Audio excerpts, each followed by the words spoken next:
സിനിമയിൽ നെയ്ബേഴ്സായ ഡോവറും ബ്രിക്കും ഒരു family get together set ചെയ്തിരിക്കുകയാണ്. അങ്ങനെ ഇവർ ഡിന്നർ കഴിഞ്ഞിരിക്കുന്ന സമയം ഇവരുടെ മക്കളായ ആന ഡോവറിനെയും ജോയ് ബ്രിക്കിനെയും കാണാതാകുന്നു. ഡോവറിൻ്റെ വീട്ടിലേക്ക് പോയതായിരുന്നു ഇവർ രണ്ടുപേരും.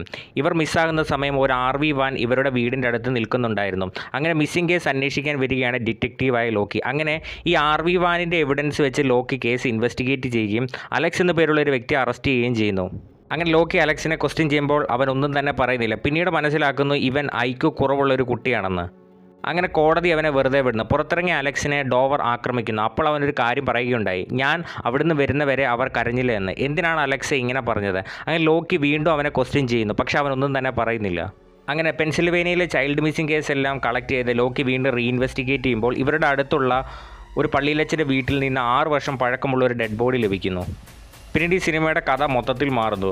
നിരവധി ട്വിസ്റ്റ് ആൻഡ് ടേൺസ് ഉള്ള സിനിമയാണിത്. ഈ സിനിമ റിലീസായത് 2013 സിനിമയുടെ പേരാണ്